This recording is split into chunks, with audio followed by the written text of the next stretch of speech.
I struggled every morning getting up, but I knew I had to get up to get to where, I needed to be. So I still just pushed through, but then my body's like, we can't push anymore. Even when I was in the hospital and everything like that, and once I woke up and realized everything that was going on, and he was like, well, you're not gonna be able to go back to work. That was my biggest problem. Wait, because you wanted to get back? Yeah, that was my biggest issue. I was like, oh no, I can't miss no days. Like, nobody can be in my class. I got to teach my kids this. We got this exam coming up. We got to do this. We got to do that. So it was a control thing again. Yeah. And I was on the phone with my sister crying real tears. Like, they won't let me out of here and I got to get back to my kids. Like, I can't miss work. I can't miss work. And she was just on the phone like, boy, if you don't calm down, just like you are in the hospital about to die. And I was like, mind you, I was on morphine. So I was like, well, I could just die at school. What would you say to the first year teacher you when it comes to like feeling like you have something to prove and having to take on all these responsibilities by yourself? Focus on. Welcome to New Teacher Big Impact, where we help new teachers implement best practices without sacrificing their uniqueness. And today I have with me Mr. James Parker, who is not only killing it as an 8th grade social studies teacher, not only killing it as champion boys track coach, soon to be girls. Soccer, my fault. Boys soccer coach, soon to be girls championship winning soccer team. But he's also killing it as a team lead, and also is a friend, is a brother, is a coworker, and I'm just super excited that he is here on this episode. Don't forget Uncle. It's Uncle, Uncle. Yep. You got a lot of stuff going on. I do. Got a lot of stuff. And also, obviously, a burnout prevention specialist because you have so much stuff going on. Oh, yeah. You've always been like that? Since I can remember. I think, I don't know. I've always just been really active, even when I was a kid. Like, I did multiple sports when I was a kid. Like, my parents, I don't know if they didn't want me in the house or whether I was just really good at sports. It's probably the first one, though. Okay, they just went. But soccer was the main one? Yeah, well, actually, see, interesting thing, my dad wanted me to play football at first. Okay. And me and football didn't get along. And I cried every single day that they put me out there on that field. Yes, I was 7. And I cried every day they put me out there on the field. And then I tried basketball. I liked it. Then they put me in track. I liked track.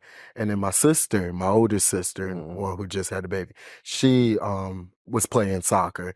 And then I said, oh, I want to try soccer too, because my sister was doing it. Gotcha. And then I ended up playing soccer, and I ended up liking soccer more than any of the sports that I played. So I just stuck with soccer. That's what's up. Yeah. And now you obviously really good at it because you won back-to-back championships on it. Back-to-back. I love it. That's fire, bro. So did you like play into high school and college?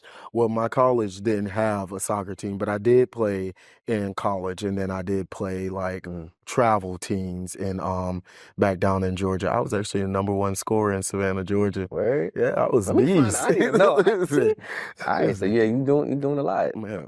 So yeah, you definitely always have been doing a lot. And obviously it transitioned with you to your career. Because this is just your first year here, but you already, well, you can tell more than me. I'm gonna say what I remember. So you soccer, boys and girls, took the 8th graders on the trip up to Shaw, spent the whole day up there.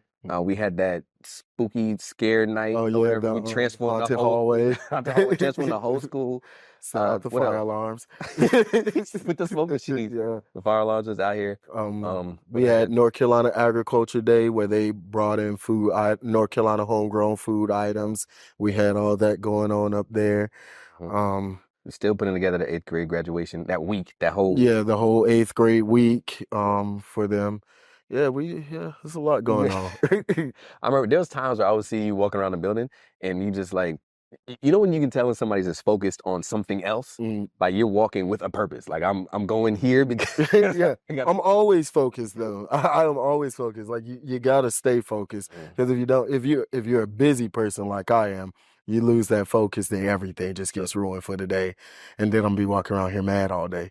Yeah, man, with that. Right. But you do it in a unique way because like even when I come in your classroom, I could tell you're working on something else. Like you might be doing soccer stuff or you might be doing graduation stuff, Mm-hmm. but like your kids are focused and sitting and engaged and locked in, and you're at your desk like cutting something out or like making a flyer or something, you know? Yep. So I could tell you like multitask a lot, but also do it well. Mm-hmm. Before we get to the next point, I just have to let you know that my book, 99% of Human, 1% Amazing, right now is free. All you have to do is cover the cost of shipping and I'll get it directly to you. So check the link in the description below. If you're receiving value from this video, you'll probably love the book. Well, you know, teach first, then do all the rest of the stuff that you got to do. I'm not trying to expose you, I'm not saying you're not teaching. Yeah, I know that, but I'm just saying, you know, like it's a part of that process, and you know, for the people that are watching to know that, you know, handle your job first, and then, you know, do all of those other things, because a busy person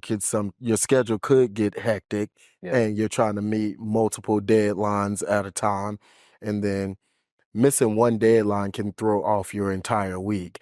So that's why I try to make sure that, you know, doing the priorities of my job first, teaching content, making sure that they got all that.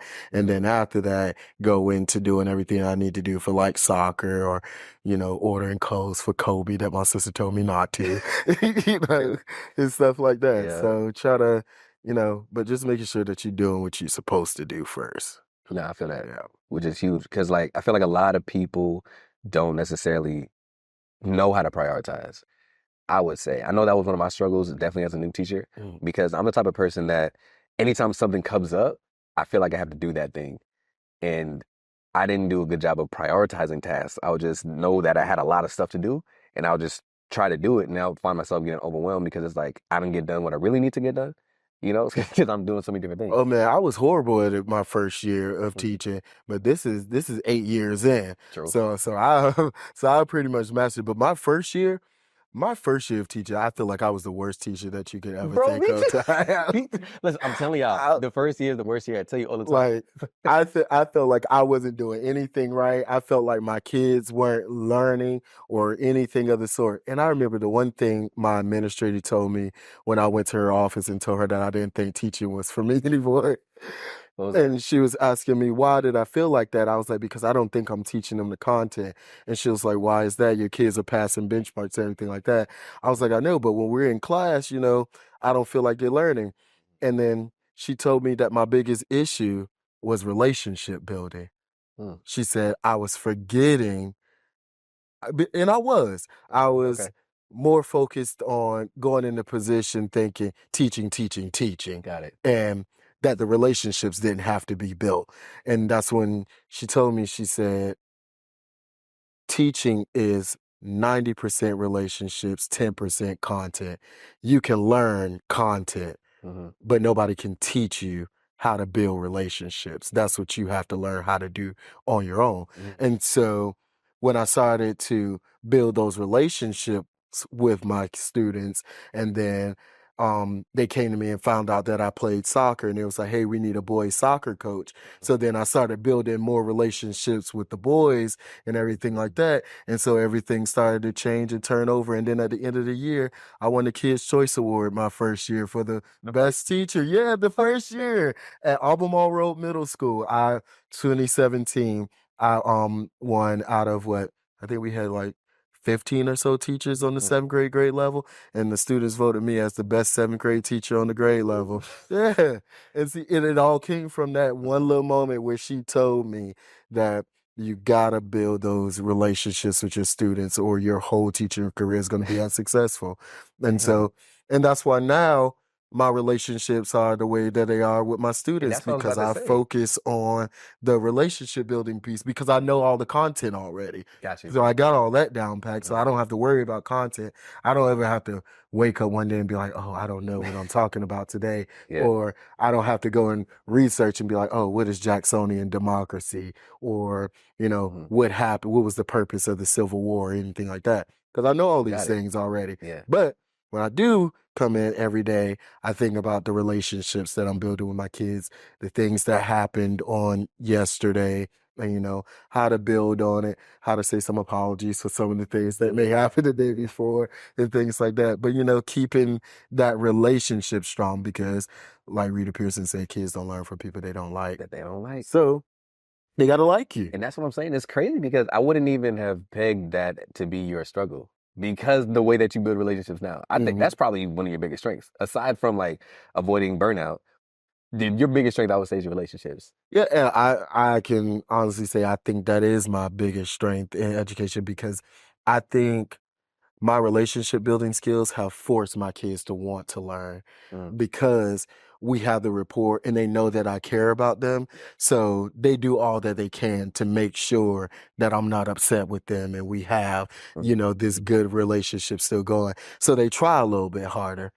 And now, we get good test scores. Even my first year of teaching, as much as I thought that first year of teaching was the worst year yeah. ever, that was my first year of teaching. I won that Kids' Choice Award, and we took the North Carolina NCFE. I was the only seventh grade social studies teacher that exceeded growth in the entire school. My classes were the only ones that exceeded growth. So you didn't have a bad first year. I had a bad first year. No, I felt like I had a bad first year. It was horrible. And the thing was is that I didn't get to that point of having a good first year Mm, until nearly March or April. okay. Everything before that Yeah. was horrible. I was getting parent complaints. Parents were Really? mad. Principal was coming and sitting in my class like, what is the problem? Yeah. And then after so many times of observing and figuring out, like Hmm. what is going on, that's when my principal really realized. She's like, oh, it's the relationship. Oh, That's the that's so whole sweet. thing. Okay. Yeah, it was the relationship the whole time. But I think that's powerful though, Mhm. because it shows that it's possible. Like Mm. if because you did it, that means that somebody else can. So like the fact Now that everybody can't be me. no, I mean you're right. But I'm saying like the fact that it was done means that it can be replicated. Well, So it can. I think it's the passion behind teaching though. mm, I think and see when I teach, I do it with my whole heart. Like mm, every time I've ever interviewed for a teaching position, um, even when I was a dean of students last year, when I got hired, the principal, mm. she told me, she was like, your passion for kids and education, it just flows through you. Like nobody has to ask you Yeah, yeah, yeah. if you love this work. Like you can just tell by the way that you talk about your former students Hmm. or recommendations that you have from former coworkers and principals and, students, Yeah, soccer players, everything like that. Like I had students that I taught in 2017 that I still talk to this day that still call me to this day. that's right. One of my students, she just had a baby, invited me to the baby shower and Okay. everything like Those that. relationships. Yeah. Yeah, yeah, yeah. And You got that's that. again, those relationships. So building those, it'll set the foundation for all of the years that you have. And see, me, I always think about the end. Okay. And when I leave this world, what do I want people to say about me? Yeah. And so I think about my students and I'm like, if I left here tomorrow, I want my students to be able to say, like he made a really huge impact on our lives. Like I wouldn't be the person that I am if Mr. Parker didn't show me this or if he didn't teach me this. I don't want them to be sad. I want them to be happy that they had the Got that. opportunity Yeah. to meet me and to, have that time to learn and grow. And they're gonna be, bro. Like you definitely have that gift, which is fire. But I didn't know. So you just said you were dean of students last year. What else have you done? Because I'm just learning stuff. Oh, I've done a lot. Yeah, so I was a dean of students. I took a year off from teaching. No, that why? At one point, um, I got frustrated with the politics of teaching. Mm, And I was like, oh, well, I'm gonna do something else. And prior to even coming into teaching, I was a leasing agent. And then I applied for a position and became an assistant community manager. And then I realized that I hated adults. So I was just like, yeah, well, at least you can't tried it do though. this.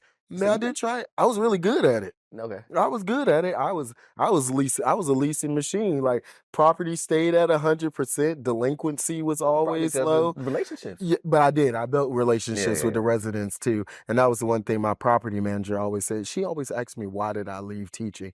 Because as much as she said she enjoyed me being, there as Yeah. her assistant community manager, she was like, you need to go back into the classroom. Like I tutored her daughter too. Okay. And Got it. Got I it. even Got it. started a tutoring program within the apartment complex for the kids You doing for stuff. free. So they used to come to the community, they used to come to the leasing office, and I would literally tutor the kids Mm-hmm. and reading, social studies, and math in grades 3 through 11.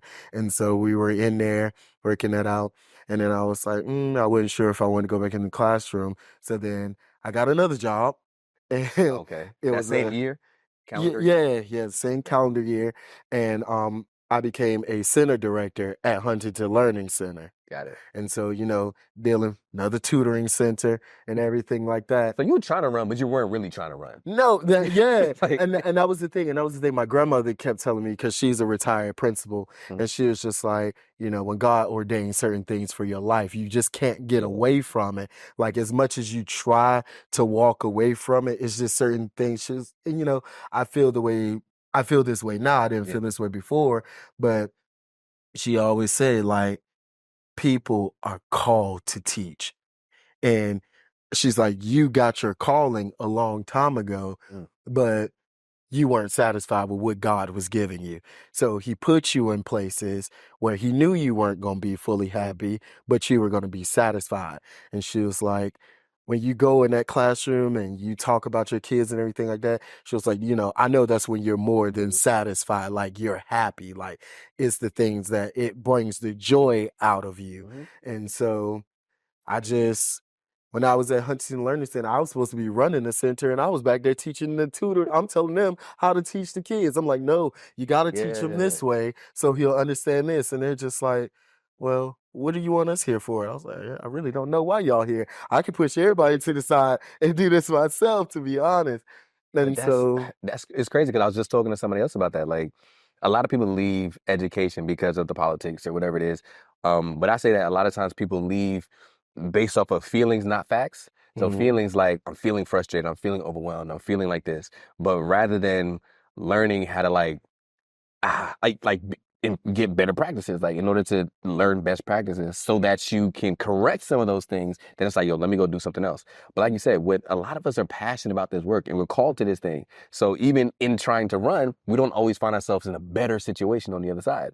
yeah, So you did it for a year and then you was like, come on, bro, I'm going back to the classroom. yeah. And I tell people all the time, even when I talk to new teachers, and I tell them, if you know that you are called to teach, answer the phone.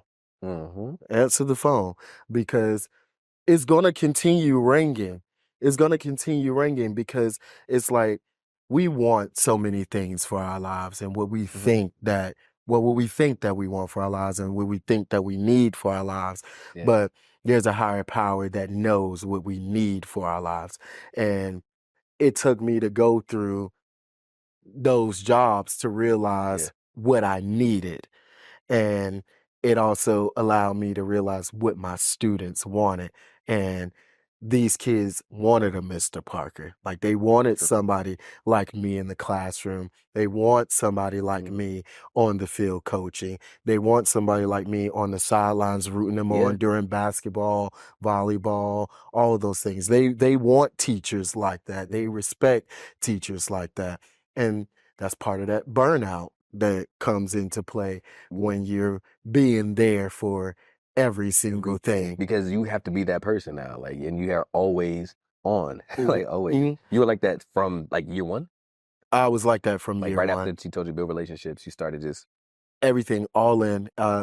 like what? Soccer games, basketball games, volleyball games. I'm waking up at 6 and 7 o'clock in the mornings on the weekends to show up to kids' soccer games, Mhm. just to be there to support them. And just last weekend, two of my former students had soccer games, and I was up at 7 o'clock in the morning in Matthews, sitting Yeah, there watching soccer games, just because they want me there to yeah, support them. And I don't ever want my students to feel like I forgot about them at any point in their lives. If they feel like they need me or they want me to show up for them, I'm going to show up for them because they showed up for me. And I don't think some of my students realize, like, in those rough moments that I had in my life, like, they showed up for me. They were what I needed. So now that they're older, well, some of them are older, and then I have these kids that I'm teaching now, like, they need me to show up for them. So I yeah. show up for That's what's up. I see you them. getting emotional about it. I see Listen, you. I'm trying to tell you, listen, these kids these kids will change you, and you often go through you go through a lot as a teacher every single day. Like yesterday, I felt completely defeated in this building. I was just like, you know what?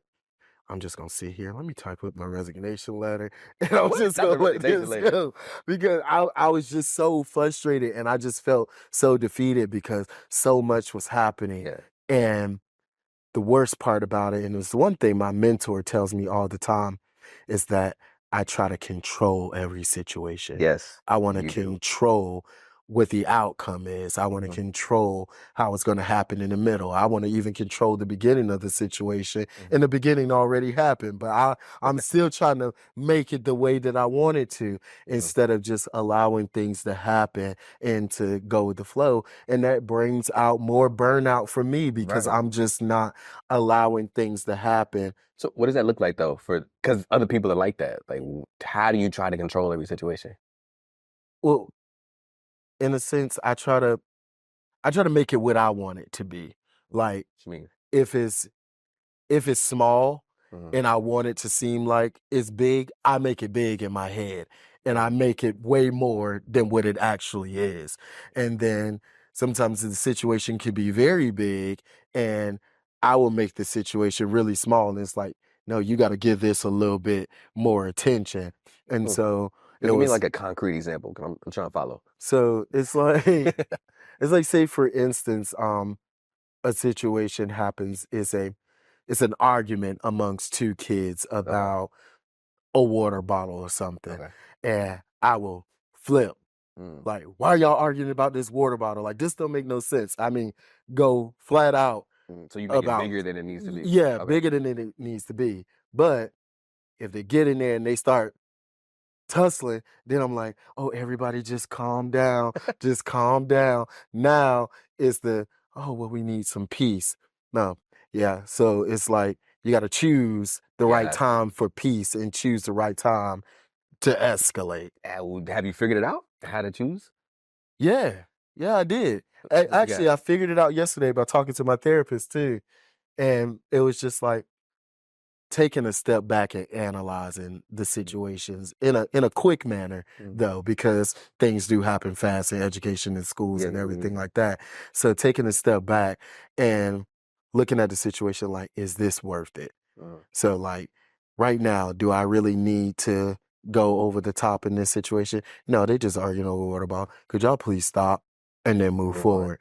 But they if they get in there and tussling, oh yeah, we're not doing that in this classroom. Like, yeah, let's end this. Let's end this right now. Got you. And so moving in that direction makes it a whole lot, easier to process and to deal with. So, Which makes sense because I mean you gotta, but that goes back to like what you're saying, having to show up as what the situation needs. mhm. It's almost like having, I don't want to say multiple personalities, but it's almost like having to show up differently depending on what's happening and having to enact that from inside of you. Yeah, and I also attribute like some of my ways to my education and being a political science major. And Mhm. politics is chaotic from the beginning to the end. And That's true. we are we're taught to be chaotic though.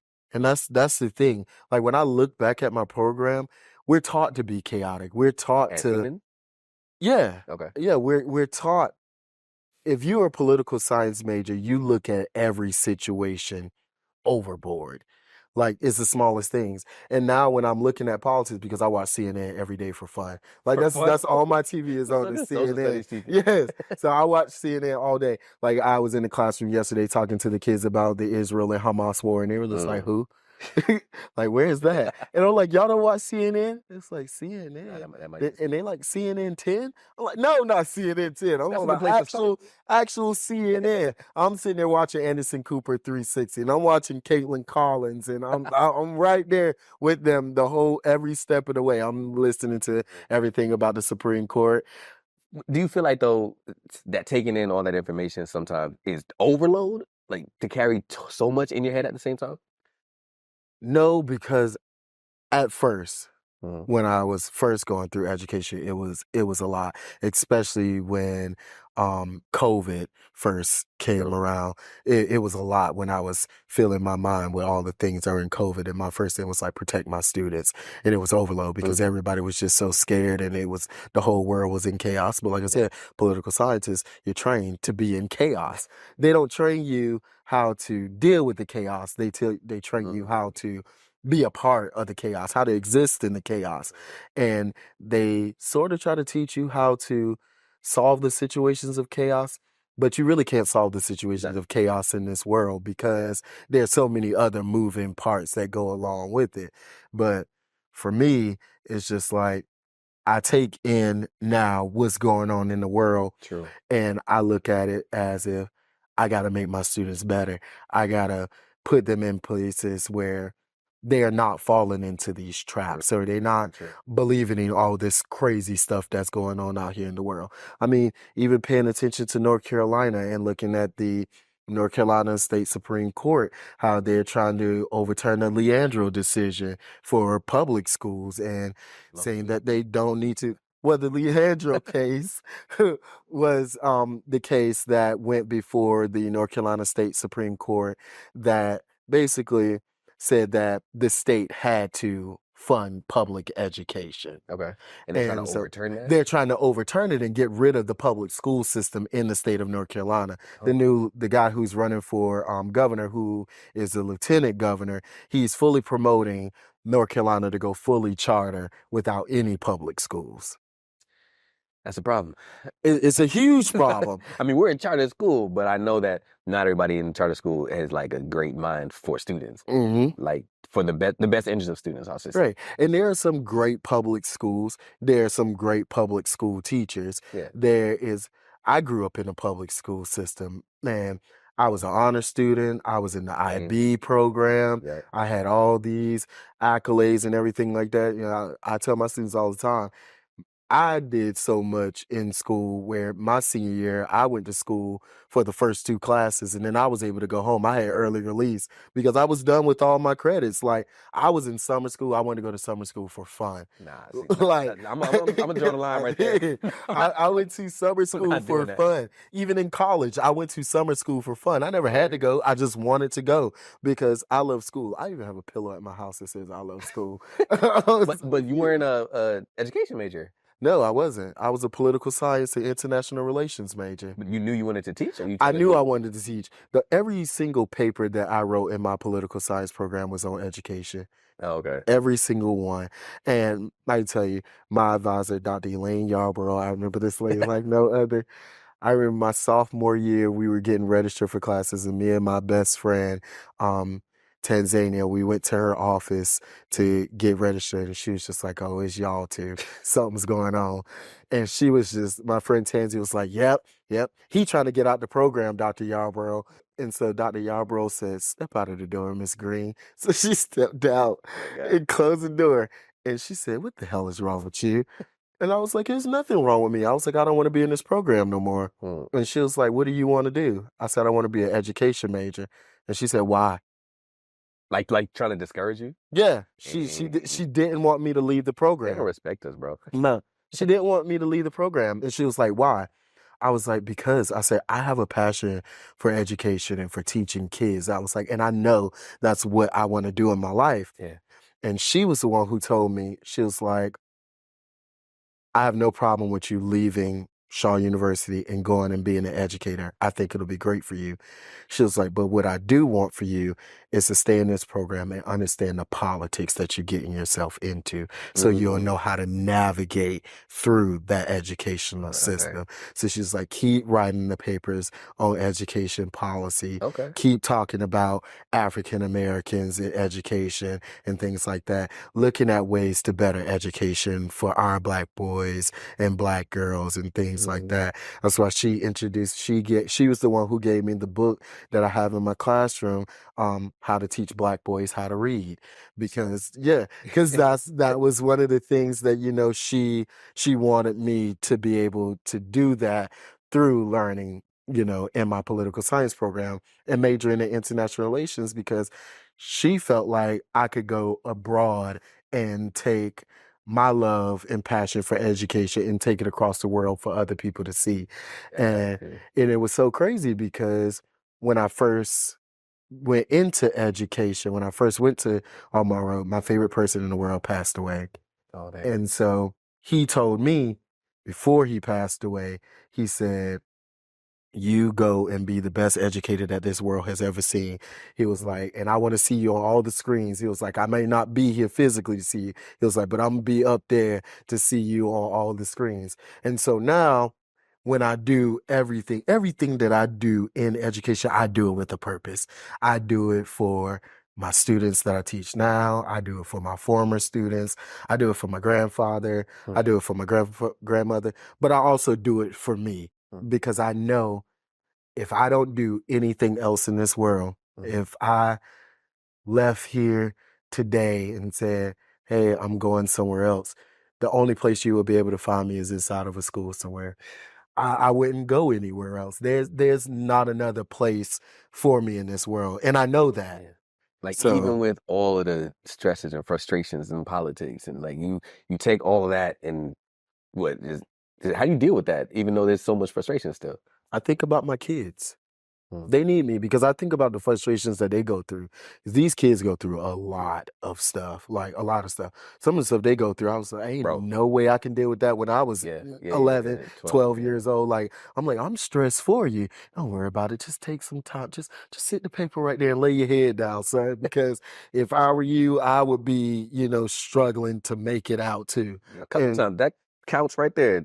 There's so many kids have taking naps on that, and then come just be upset, like just sit right yeah, there. and they need that though. And sometimes I think schools have to try to get away from the pounding of education, and you got to think about the mental aspect of these Yeah. kids and you know everything that they're dealing with on an everyday basis. And sometimes it's not because they don't want to, it's just because they can't. They don't have the emotional capacity to be able to deal today. And so that's why, for me, myself, even when I'm not my best self, I got to give my kids everything that I got. And so I tell my friends this all the time too. And I don't know where I get this from, but it popped into my head one Go ahead, day go ahead. when I was thinking about everything. But I tell them all the time, it's like, if you wake up that day and everything in your world is going down and you only have 10% when you go into that classroom, Mhm. if all you have is 10%, then you give them that 10%. That's 100% right there. You gave them everything that you had. And they're satisfied with that. So just give them everything that you got. They're not going to be mad, and they're not going to know that it's only 10% of you. Yeah, they won't, but you You will. will. And you, so with giving it all you got, I mean, you have firsthand experience with this. You gave them all you got, and that actually wasn't so great for No, it you. put me in the hospital. Yeah. Like, they were, yeah, I got that message. I was like, what? A parent was texting me, like, I'll cover Parker's class tomorrow. He's in the hospital, whatever, whatever. I'm like, what's going on? So I didn't, bro, it was like a Wednesday, Thursday, Hmm. I want to say. And we just, that he's probably not going to be back in for the rest of the week. So my mind was blown, but I had no idea that he was going through just from burnout. Yeah, my body shut down. I was just I was going and going and I wasn't resting enough. So like my body was just like, yeah, we need to sleep. We need to do something for us. And and then going through that whole experience with, I mean, I have never had so many needles in my body in my lifetime, and I haven't seen so many doctors before in my lifetime. And I mean, going from the hospital to going to see the oncologist and going to see the Okay, that's cancer, right? yeah, they Like, thought I had cancer because they couldn't hold on. figure out what was wrong with Mhm. me. Like, I had a lot of symptoms that they didn't understand why I was having these symptoms, like random nosebleeds for no apparent reason. They didn't understand that. They didn't understand why I was holding urine the way that I was. Mhm. They didn't understand why I was blacking out the way that I was, because when I left here and went to the hospital, I actually walked through the doors and fell out at the Where you hospital. went straight from you drove yourself? Yeah, I drove myself to Cool. the hospital like a crazy person. But I drove myself to the hospital and I was on the phone with my sister and she was just like, "Why you didn't call the ambulance?" I was like, "I'm not paying for that. That's too much money."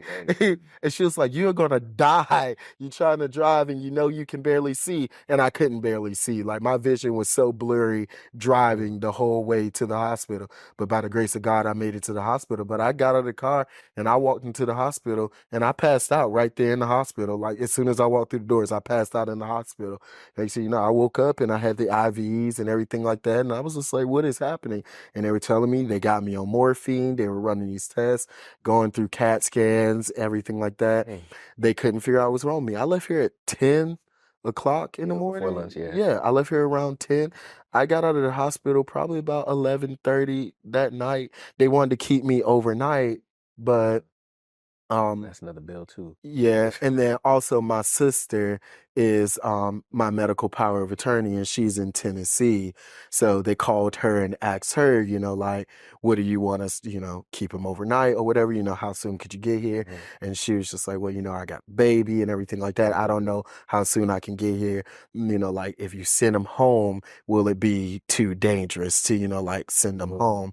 And they were just like, no, we don't think that it would be too dangerous, but he would just have to see somebody tomorrow, like first thing the next day. What did you think was going on with you? I didn't know what was going on with me, to be honest. I had no clue. I didn't even know I was in the hospital. Like all of the memory, everything that happened before I got to the hospital was gone from my memory. I didn't know exactly what happened. And they say that's what happens when you pass out. Like you lose those memories that happened those first couple of hours beforehand. So I didn't know what was going on with me. I was just thinking like, I'm just really sick. And I didn't know why I was really sick. And then when they were talking to me at the hospital and they were talking to my sister and they were just like, she's just like, what's wrong with him? Like, what's wrong with him? And the doctor was just like, if we knew, we would be able to tell you right now. It's like, but he's just really sick. And she was like, what does really sick mean? Like, what does really sick mean? And then they told me about my blood pressure. My blood pressure was like 147 over 122 or something like that. It was extremely, extremely high. And so they were just like, well, we're going to try to get his blood pressure down and everything like that. So it was a back and forth type of thing. And then, and especially being in a place where you don't have any family, like I'm my only family that's here. I have family in Georgia, family in Tennessee, family in Arizona. And so it was literally just me here by myself trying to make it through burnout that I caused on myself, illness that I brought my own body. Was that week? Because that was like Thursday, I think. Was that week more stressful than any other week? Like, what was on that week? That was the week we were ending right before winter break. So that was a week of testing And grades being due. Soccer season had just ended. Trying to get everything situated for that week for the kids. My team was out a lot that week too, so it was a lot of me carrying everything for myself, trying to do everything at one time, and it just took its toll on me. And yeah, my little body was just like, yeah, we've had enough at this point. Like, you have any you gonna sit down? No, I don't regret anything in my life. You don't regret going so hard and doing so much that you ended up in the hospital, thought you had cancer? No, I don't because I learned from the experience. So that's why I don't regret it, because it taught me something. It literally taught me how to care about me a whole lot more. And like when beforehand I was going home every day, I was doing something for school. I was in my computer, whether I'm grading something, creating a test, making a lesson, doing all that stuff. Now when I go home, I don't take work home anymore. Like it stays right there and I go home, I rest, I watch TV, CNN, talk to my sister, talk to my best friend, my grandmother, things like that. And I just enjoy my life without worrying about school. And it's worked out a lot better for me. What if I told you that the principles that are being taught in this video could be taught to your school community live and in person? Well, the answer is yes. I'm Daryl Williams Jr., and you know that I'm on a mission to help 1 million students be able to live the life that they choose, not the life they're forced to settle for. And I do that by empowering new teachers to have a big impact on student achievement data without burning out, without feeling unsupported, and without changing who they are. So if there's a message that I can empower your students, your staff, your school community with, I would love to pop up in person and make that happen and provide massive value for your school community. Check the link in the description below to fill out a booking form, and somebody from the team will get back to you about how we can work together.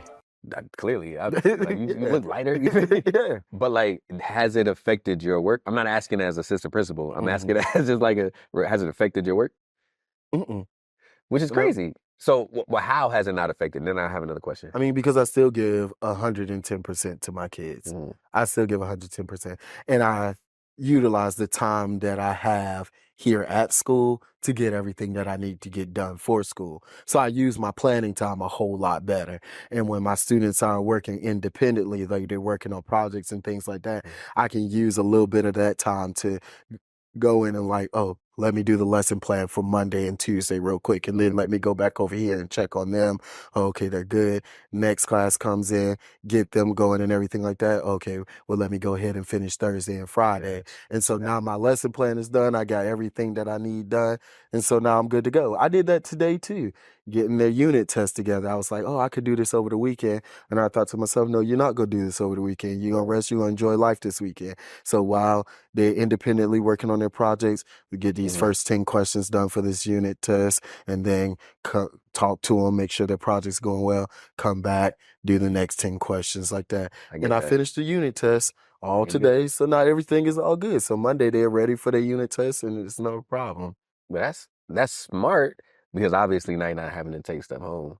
And it's crazy because when I think about, I like how you broke that down, because when I'm thinking about the hours we have in a day, I'm like, all right, so before you're working 7 a.m. to 3 p.m. and then soccer. You say track. I coach track. I don't know why I can't say track. But then you go soccer up until 6 maybe when people get picked up. Then you go home and you're still working. So I would say that work has to go somewhere, right? Like if all that stuff has to be done, how do you now squeeze it, into just school hours? Yeah, you just don't do as much, and then you delegate. When you have a team, right? The team got to be a part of the team. So if there are things that need to be done for the team, and I know I can't get it done, I ask my teammate, hey, could you do this?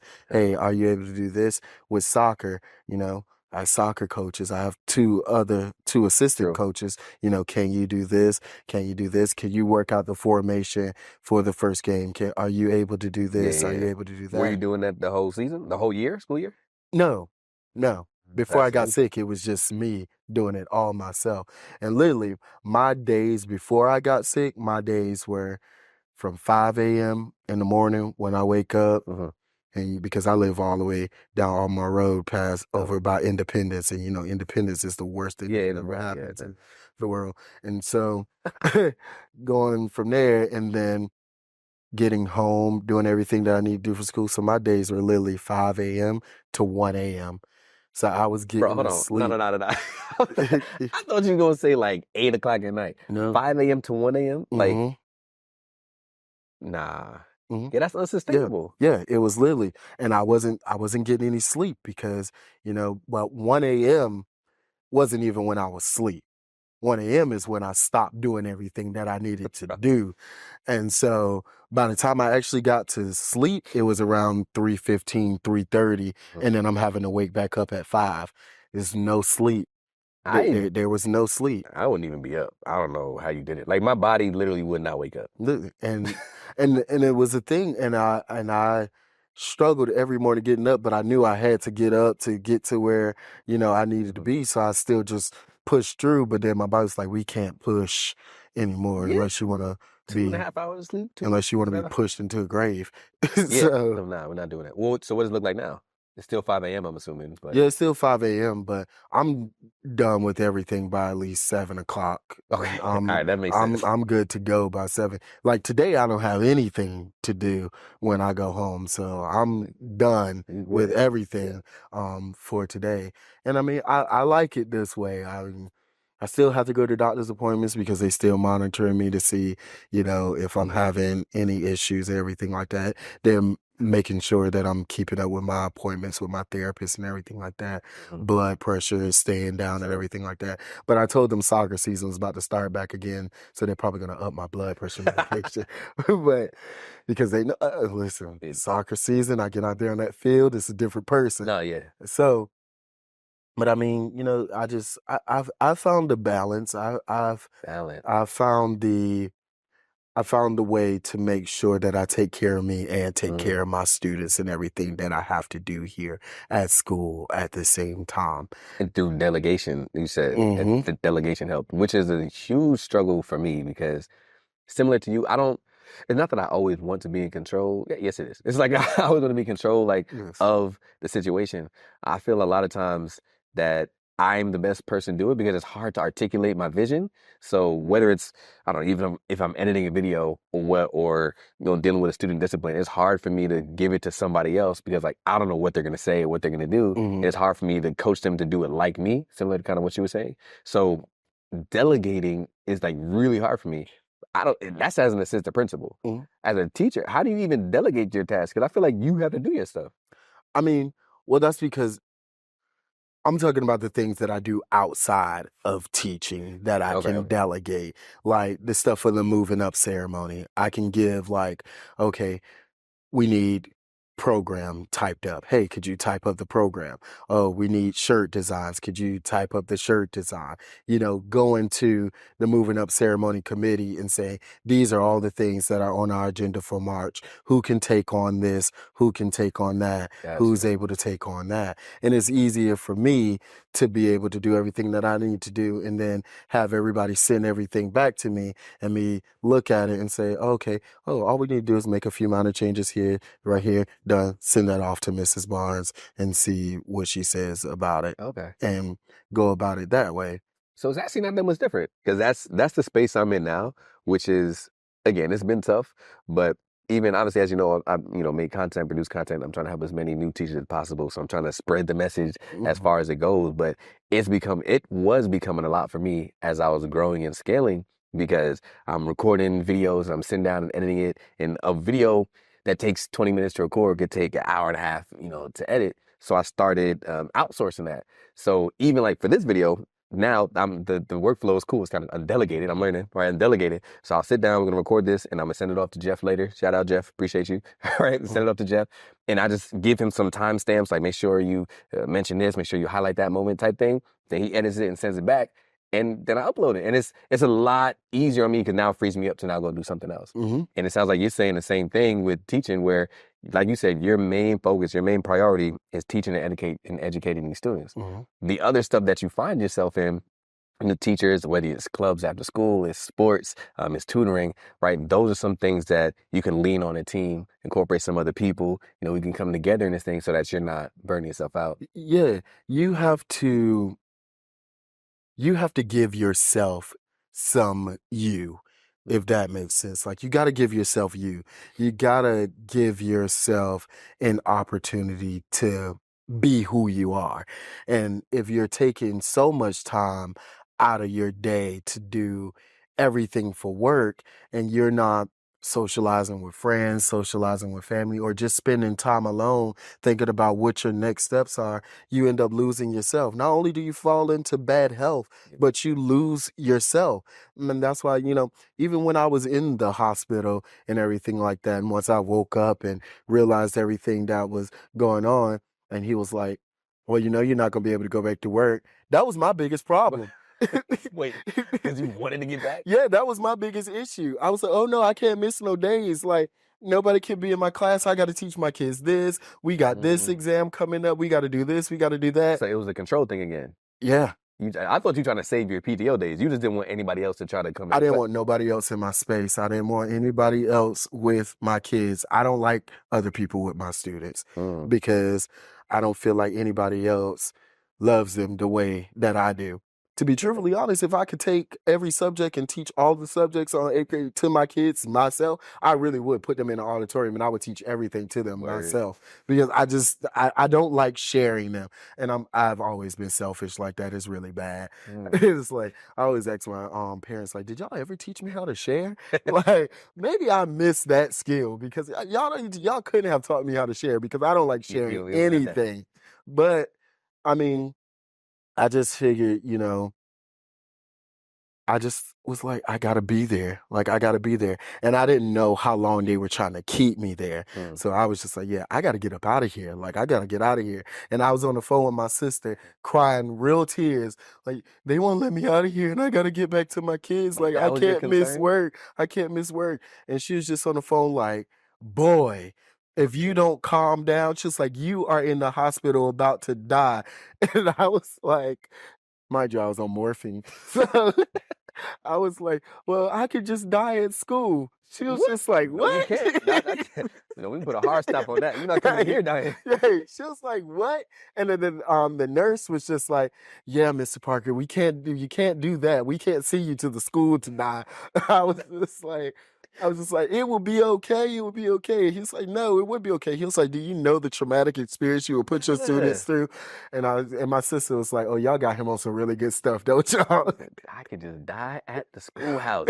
All right, nah. Because I just wanted to be out of there. I just wanted to go back to school because that was all that I knew. That was all that I was focused on at that point. At that point, talking to my sister after everything had happened, I told her that just listen to the stuff that she was telling me that I was saying. I was like, I really lost myself at that point, and I didn't even realize that I had completely forgot about me. Yeah, like I literally did, and I can honestly say that, and I can tell anybody in that period of my life, I lost myself. I was so focused on being the great teacher and, making a mark. Because like I said, I came from being a dean of students and observing teachers and teaching teachers how to be great teachers and everything like that. So trying to follow in my own footsteps and not even realize that I had already laid the path for myself. I have nothing else to prove. And so now that I've realized that I have nothing else to prove because my work ethic speaks for itself, my recommendations from parents, students, teachers, principals, everything like that, it speaks for itself. My red carpet is already there and I can walk across it. I got the Hollywood Walk of Fame already when it comes to teaching. So I don't have to do anything else. I just have to be me and just continue to focus on what I know I can control at that period of time. And so that's why yesterday when everything was just, hey, why are you here? I was telling kids, I said, yo, y'all not about to put me in the hospital. Like, we are not doing this. I said, everybody sit down and be quiet. We just gonna be quiet. Do your work. If you don't want to do it, that's fine by me too. I'll call your parents. But just sit back, relax, and just, we made it to the end of the day. And we did. And I was but you said that you don't have anything to improve now. But at some point, first year, when you were not a great teacher, terrible teacher, that's the way I like to put it. When you were a terrible teacher your first year, you did have something to prove. So, I had everything to prove. So now, what would you say to that person? All right, here's a question. I don't ask a lot of questions, but I've asked a question like this. What would you say to the first year teacher when it comes to of feeling like you have something to prove and having to take on all the responsibilities by yourself? I probably would tell myself that you have nothing to prove. Your day is coming. Like, your grader is coming. Focus on what you need to focus on. Focus on making your students better and focus on making you better. And When I'm saying you better, I'm talking about inside and outside. Focus on making both of those things Yeah. better. And it's going to transfer into your students. You don't have to put all your eggs in one basket. You don't have to do everything under the sun to impress people. That one thing that you do could make a difference for an entire school year. And so I was, even my first year of school, teaching soccer coach. I was FAC chair. I was Dang. team lead. I was Well, you were the first year team lead? yeah. Yeah, I was a first year team lead. I was good at what I did. I was good at what I did, but I didn't think that I was as good. I was good at what I did.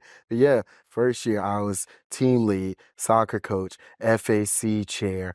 Um, I was the in charge of the athletics booster club. Mhm. I was the teacher representative for the Parent Teacher Association. Yeah. I did all of that.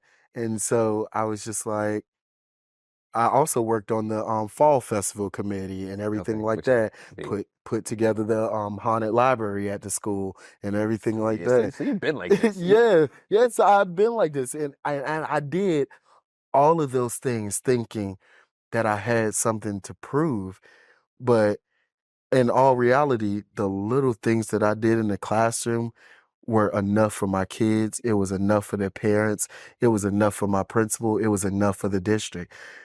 They weren't looking at all the clubs and everything that I participated in. They weren't looking at whether I coached soccer. Mhm. They were looking at whether I grew my students. In my first year on Morrow, I was on the EC team. So majority of my students were EC, and I grew every last one of those kids to exceed growth Wow. my first year teaching. So I really didn't have anything to prove. I thought I did, but I didn't. All I needed was the passion that I had Yeah. for teaching to make everything that I made happen. That's amazing, And bro. and that's all that it takes. This work, it has to be it has to be your dream. It has to be everything for you. And I know people talk about, it's cliche to say do it for the outcome and not for the income. But to be truthfully honest, that outcome is definitely going to make you a lot happier than the income. Because I go places now and see my former students, I get free stuff at restaurants, everything like that. And it's a blessing to know that you've poured into them so much Yes. that now they're willing to pour back into you in the littlest ways that they can. And that makes me realize that the little things that I did, the little conversations that I had, those small moments where they felt defeated and I talked them through it was all that they needed to get through that day and to get through the rest of their lives. And it's crazy because Teacher Appreciation Week, my first year, when they went around and put stuff on people's doors and everything like that, Yeah. the one thing they put on my door, they said that they may never remember everything that you said, but they will always remember how you made them feel. And That that is was, enough. and yeah, and that was the thing that stuck with me as I moved forward in my career is how are you making these kids feel every single day? Now, some days I know I don't make everybody feel great, and it's because they didn't do great. So you didn't feel great today, and that's okay. But when you come back tomorrow, tomorrow's a It's new a new day. day. So I'm gonna make you feel great today, but you got to put forth that effort too. It's like Mhm. building that relationship where they know it's not a one-way street, like we're doing this Yeah. together. Yeah. And when we work in partnership, anything is possible in education when you work in Absolutely. partnership. And And I, so and I think it's powerful that you said that even as a first year, you are enough. I say like when you come in with that passion, that drive, that calling, like God has called you to this work to come do this thing. You bring your unique gifts and talents that nobody else on this planet can have access to. But when you match that with some best practices, oh, then that's when you can make immense impact. But you are enough all in yourself already. Like mhm. just the fact that you are committed to showing up, right? The fact that you want to make a difference, the fact that you're planting seeds, right? That is enough. Yes, you can learn more best practices. You can learn how to manage a classroom better, right? You can learn how to build relationships better. You can learn how to grow students faster, further, and greater, right? All those are learned skills, but those innate abilities inside of you that literally you're the only person on this earth that's blessed with, that's how you can connect with some other people. And I love that. Yeah, it's that is literally the fire. Yeah. Like you have to ignite that flame when the first day that you go into that classroom as a new teacher. You got to go in and ignite that flame. You got to be right there, head on. I mean, teach like your head is on fire and I've been there give before. I hear them that. everything that you can and everything that you got. And the one thing that bothers me the most about people when it comes to teaching, because I've had some friends that have said this to me, they're like, oh, you get all these days off and everything like that. I'm Uh-huh. going to go be a teacher. No, you're not.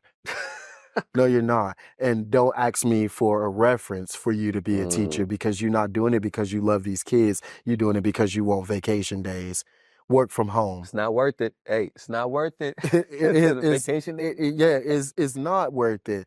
Because And the amount it of work that you got to do on the days on those 180, those 180 days are wild. So people don't yeah, understand those couple days it's a that we get off. lot of Stop. it's a lot of work. And then some of those off days are not really off days, especially if you're on the admin side. Yeah. I dealt with that as a dean of students. Like I never had an off day. Something always happens. Yeah. My principal out of town, we're supposed to be having a remote learning day, and you get a phone call, somebody just threw a brick at your school bus. Now you gotta drive from your home, go up to the school, get a police report, inform the board. Now you're on the Yeah. phone with this person and that person, but you were supposed to be off today. People don't realize that teaching is a 24/7 thing. And especially if you're connected to your students, Absolutely. they'll contact you Yep. if they're going through something. Oh, yeah. They'll find you. And especially being a coach, my players have my phone number to be able to get in contact with me and things like that. But when these boys go through stuff at home or Yeah. they're giving their moms a hard time, the moms are calling me Yeah. like, hey, coach, he's having this issue. He's not doing X, Y, and Z. I've not this year, but in the past with soccer players, had to leave my house and go talk to players. And I'm not talking about like leaving my house at like 5 o'clock in the afternoon. I'm talking about leaving my house at like 10, 11 o'clock at night, driving across town to go and see what's wrong with my players or, oh my God, he's getting arrested, and then I'm there talking to police officers, talking them down so my player doesn't get arrested. I even had one of my players, and I love this kid to death, and I'm actually gonna see him this weekend too for dinner. But I remember he was going through some things with his family and everything like that, and he texted me at like 12:30 at night and was like, "Hey, coach, are you up?" And I was just like, "Yeah, I am up." Like, why are you texting me at 12 o'clock at night? Right. And then he was like, I haven't ate today and I wanted to know if you could send me some money to get something to eat. Now, me, I don't send people money because I don't believe they're always going to do with what they For say. sure. And then I knew he smoked weed and cigarettes and everything like that. And you about to take my money to get your Right. fix. So no, absolutely not. But so I woke up and I drove to Cookout, called him, asked him what he wanted, brought him some food. Cookout, took it to him or whatever. And we sat in my car and we talked and everything like that for about 40 or so minutes, but within those 15 minutes, his food was gone. He was really hungry. He was really dealing with that because his Yeah. parents had left and went out of the country and everything like that. His sister was with her boyfriend and everything like that. So he didn't have anybody. And so But he had you. Exactly. Yeah, but he had me. And that's what I tell my students all the time. Like, you always will have me. Like, I always got your back. Like, sometimes y'all may drive me up the wall insane. And I may feel I just don't like y'all today. And it may get like that sometimes.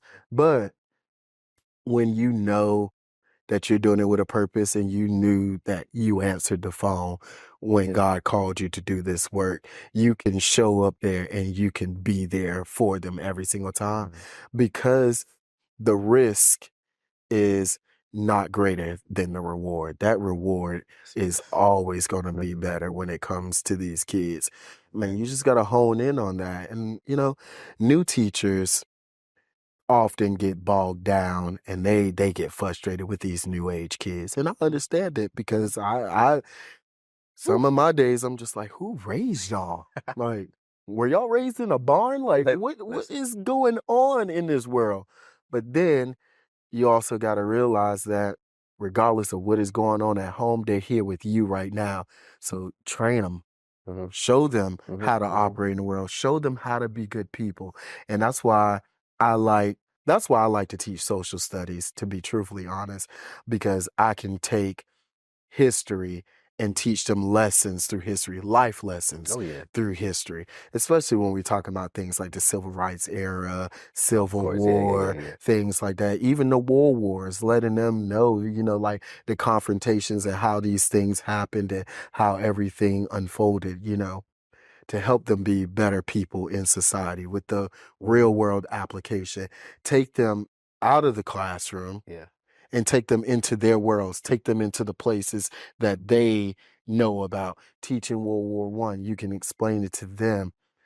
Two sides. You can explain World War One by using just two sides of Charlotte. You this side of Charlotte, that side of Charlotte. This person had an argument here. They can see it happening. But that's what you got to do. You got to take them to the lives that they actually live in order for them to understand it. And I think a lot of times with first year teachers, they get so caught up in trying to teach things from the textbook. Get rid of the textbook. Get rid of the textbook. And go in Unless there. Your school tells you not to. Nah. Right. But because first year is tough. Like for real. First year is like, you can't come in first year and be like throwing textbooks away. No, not throw you the can do text. That now. You're 8, man. But no, I didn't teach from a textbook my first year either. I didn't teach from a textbook. I taught from my heart. So get rid of the textbook and go in there with your heart.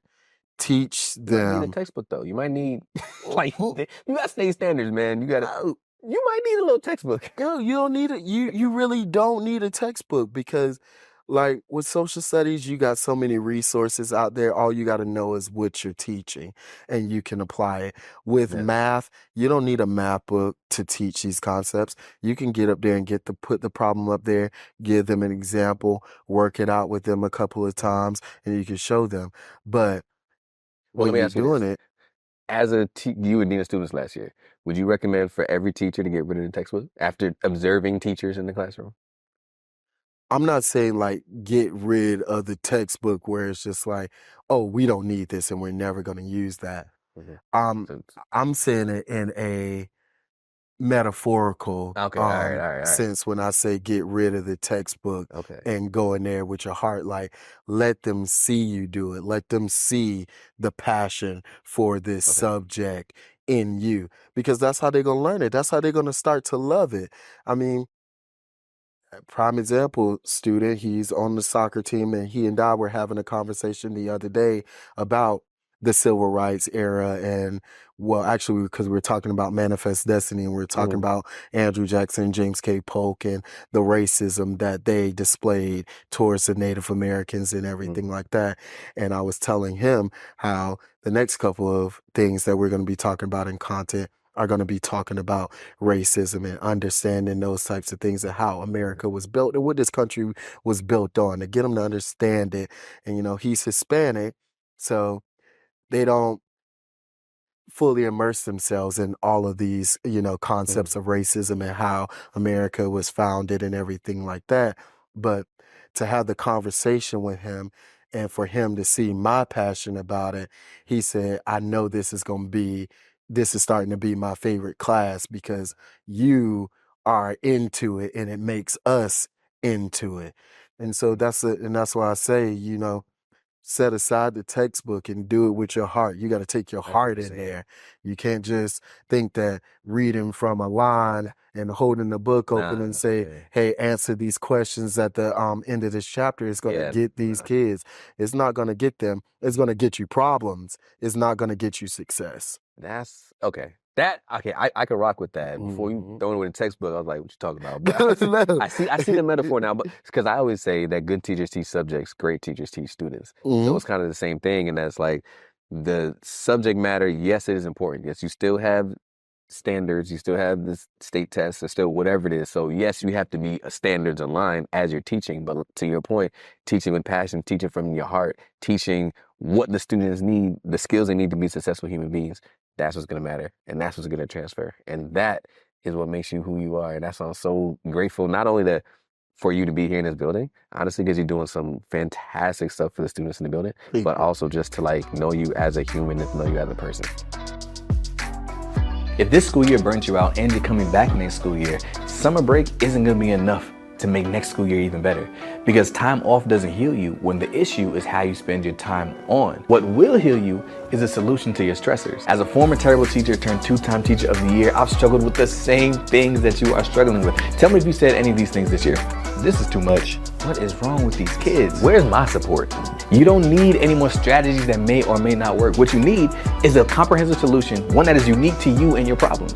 And if you've watched this far, you definitely connect with the problem. So let me share the solution that helped heal me. I was able to find my teacher ID to help me avoid stress and make an impact. And now I just want to help you do the same. I can teach you how to identify your dreams so that you can live it in every block every day. I can teach you how to illuminate your differences so that you can make the impact that only you can. I can teach you how to ignore your doubters so you can fortify your mindset to know that you are strong enough to do this work. And I can teach you how to improve your data so you can deliver on the promise you made to students to help them be their best selves. All you have to do is click the link below to make next school year your best school year.